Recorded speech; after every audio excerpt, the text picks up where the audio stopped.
thanks everybody for coming out tonight on such a rainy night. So I just want to start things off. Matt, when you first invited your brother along, did you know that he was going to be filming you? Well, I encouraged him to bring a camera along because he went to film school and so I wanted mostly just for him to come on tour, to be around him and stuff. But I said, you should bring your camera. Maybe you can make a video or make some sort of, behind the scenes stuff that we can put on our website, something like that. So yes, I did know, and I was encouraging him to shoot stuff, but he also had this whole other job that justified me bringing him on, and that went wrong. It was just a really big project for me I needed a job, so I became a roadie. It was like a project for me. Like I had a good opportunity to make little small videos for their website, and that was maybe to make videos for my reel that I can maybe someday get a job on somebody else's website creating video content. So that was really the basis of the reason why I brought a camera along. Was there a specific point where you knew where this was something greater while you were filming in that first chunk when you were on tour? That this wasn't just filming behind the scenes, filming your brother, filming the band, but you had this really intense personal story to tell? I think mainly in the editing room is where we kind of figured out that the movie was going to be more about me than anything else. When he says editing room, you always say editing room. It was my daughter's playroom. It sounds like you're in like Skywalker Ranch. I imagine it being Skywalker Ranch just to keep my sanity.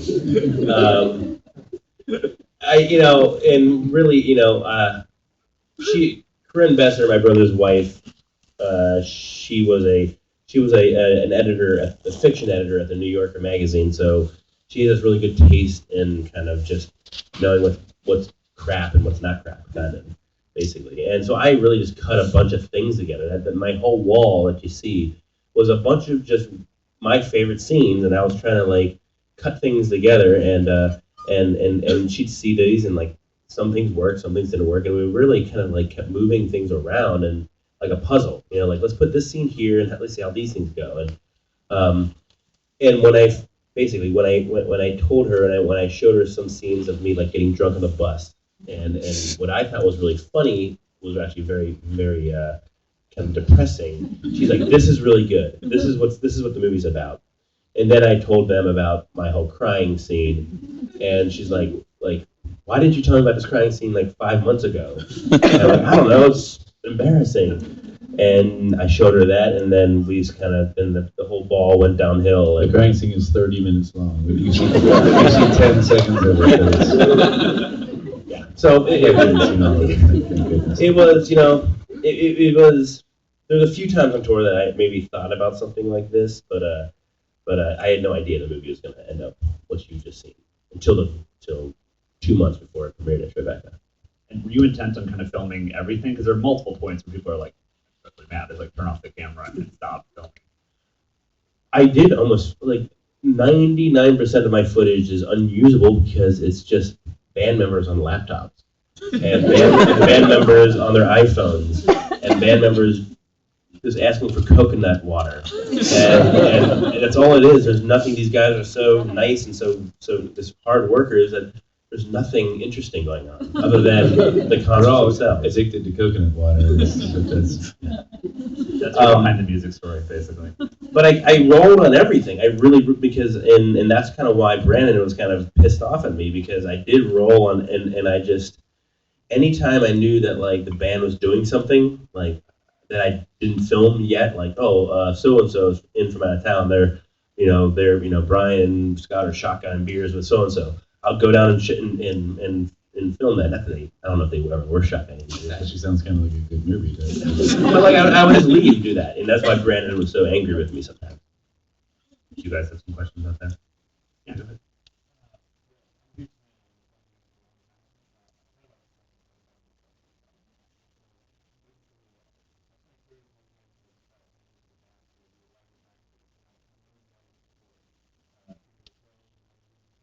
Talking to me or Tom? Because his fan base just went way up.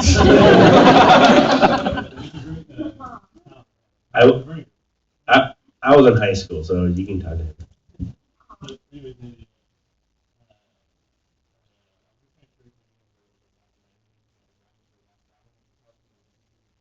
That's incorrect. We lost a Grammy. We were nominated. Yeah.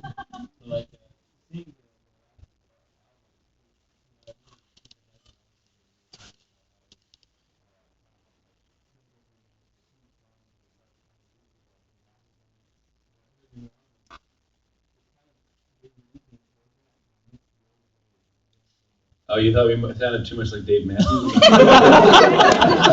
Seriously, did we? Because we don't want to sound like that.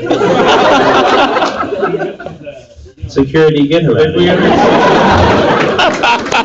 No, I need this kind of feedback. Really? I'm like it.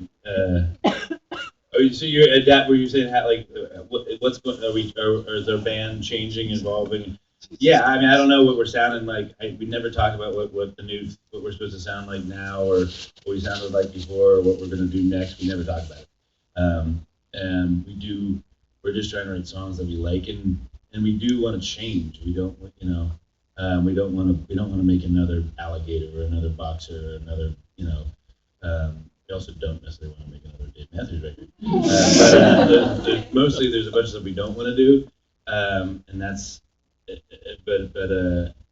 Yeah, I mean, we're evolving, and at some point, I think we've gotten to be a better band over the years, but then other people disagree, and I don't think about it. It's like there's no way for us to use any of that kind of thinking in our creative process, because then you just start chasing something that is, you're trying to chase expectations, and like, who knows?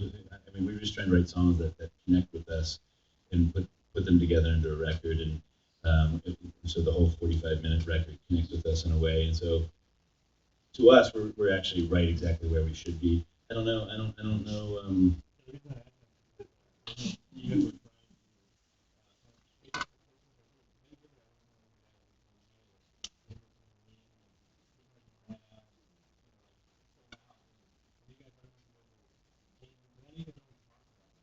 We're attempting to sell out. Yeah. I don't know about you guys, but this is my favorite album of theirs. Maybe it's because a new one. Yeah. Maybe because you wrote a song about me. It's mostly about you. Yes. Tom, you were worried about doing something good, and I think you did really well. The song about Except you.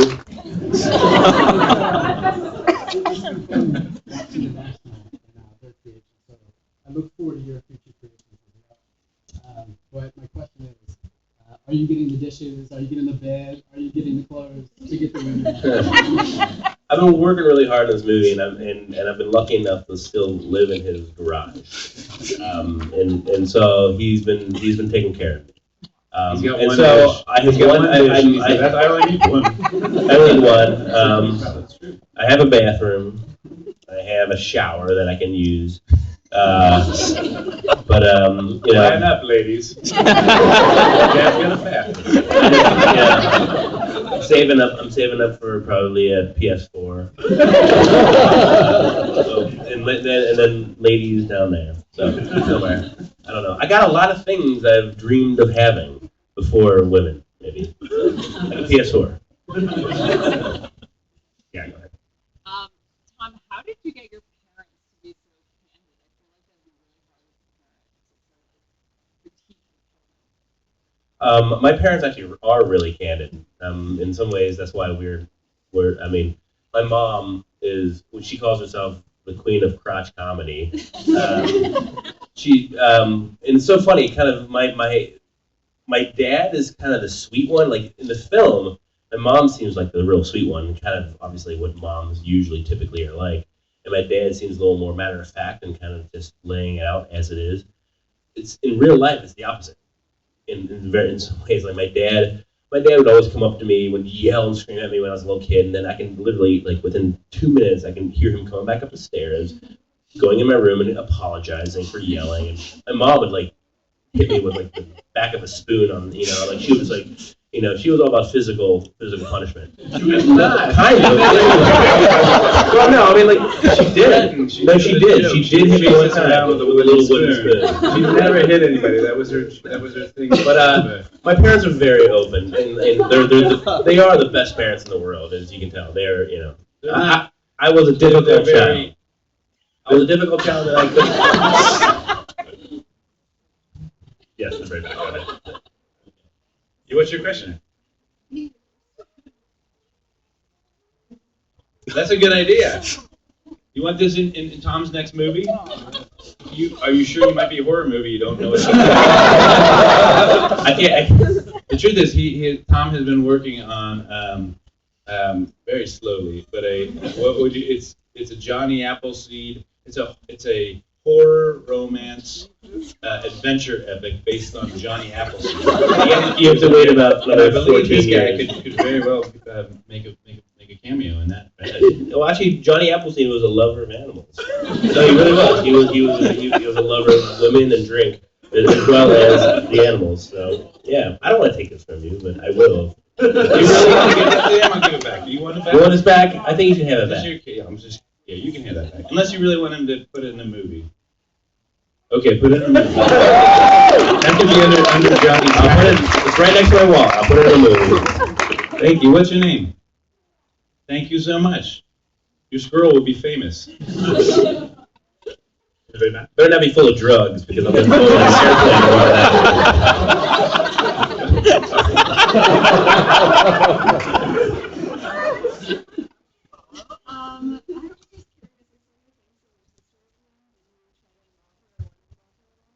We did. He did.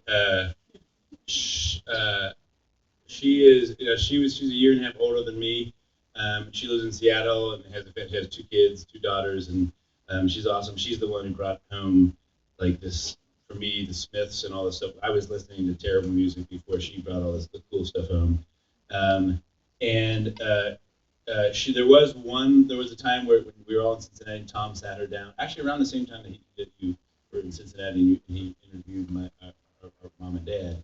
He also interviewed Rachel, and he was kind of whining about his life, and she's kind of tough love, and she was so not hard on him, but actually, honestly, she was like, well, I can't believe you're whining the fact that you get to go.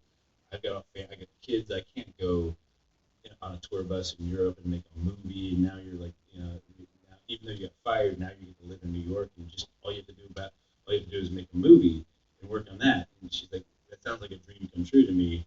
I can't believe you're complaining. So she was kind of really, and she was absolutely right. She was really hard on him, and we couldn't use it at all because in that point in the movie, Tom is already going through a lot of getting kicked by the world a little bit. He's down on his luck, and we couldn't use it because she was being even harder on him. But she was absolutely right. But she's awesome, and she loves the movie, and She is she's been the biggest supporter of both of us all our lives. She wants to take him on safari with her because she's a big outdoor thing, and he might make a movie about that, which I think would be a good idea.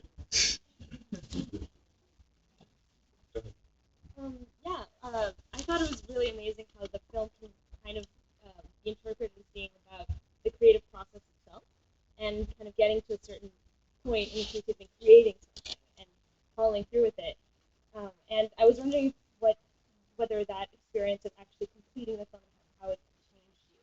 Do you see yourself with more confidence now? How has creating a thing that is successful and great? It's awesome. It feels awesome. I mean, yeah, I had a whole year feeling pretty awesome. And just going to festivals and getting great crowds. And I'm the luckiest person in the world to have a brother that's in one of the greatest indie rock bands. Really, it's like and just to actually have an opportunity to make something that people will see, But it has given me a lot of confidence. I don't know. It's funny because it's true. It's like I don't quite know where my career is now leading after this movie. Before when I went on tour, I really wanted to be like, maybe I'll be a videographer or work on websites, which is would be the best job I ever had in my life. But now, making this movie, I don't really know if I'm a documentarian or I'm certainly not a cinematographer because it's some really awful camera work, and I don't really know where I'm going to go. And I'm very lucky though, and it has the band. If any fans of the National here, like they work really hard to get where they are, and the great. And if anything I've learned from these guys is just to keep working on something, because our motto in our editing room was everything is bad until it's good. No matter what you do, it's always like anything you do, whether it's making a movie or writing music or painting a picture. I don't know, like whatever you do, it's always bad until it's good. And I mean, good is like acceptable. Like, okay, now I can kind of see what's going on here. Let's just make it that much better. And it took 2.5, almost 3 years of editing to make what you saw right there. And because the movie wasn't finished yet, and we weren't happy with it, and it took a long time. And you know what? And like, I don't know, if you're lucky enough to not really have a time limit, then take forever, but don't stop working. Keep working. I mean, these guys, they've worked on things for a really, really long time, and it took 15 years again. Yeah. Has your sibling dynamic We just got into a huge fight about maybe like 4 hours ago when we were in the glasses store about he was picking out glasses, and I don't know. I was trying to buy new frames because all my glasses frames people hate for a lot of different reasons, and never read blogs because I'm described as old man, accountant, rapist, and That might have been me. not me.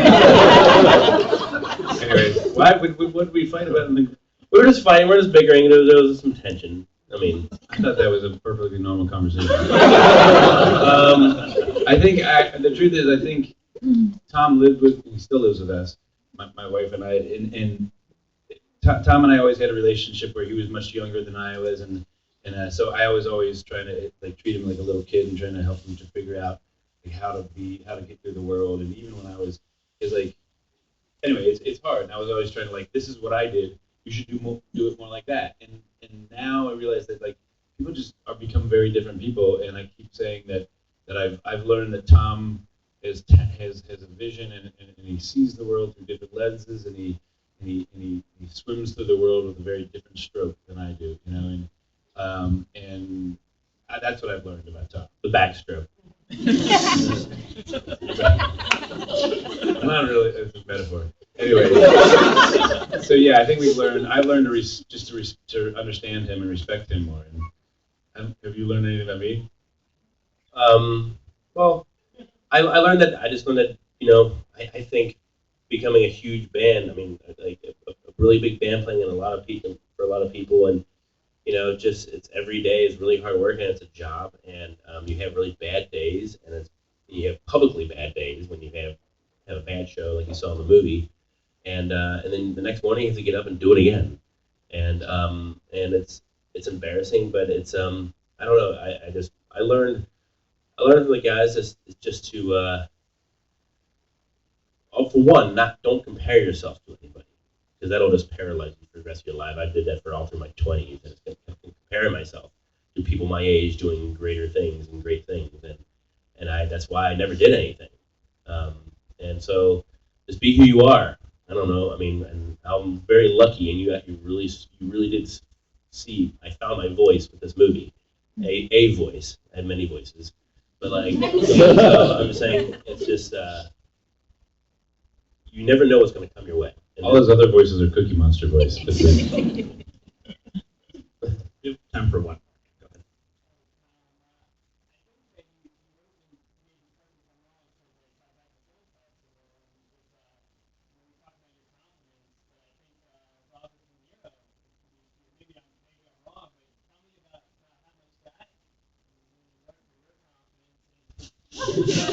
Running into you before it. Hours before your next appearance here, we're going to be up for a couple of drinks. But hear about how that well, He called him when Robert De Niro came up to he's he's like, "Hi, nice to meet you, Robert." He called him Robert. I couldn't believe it.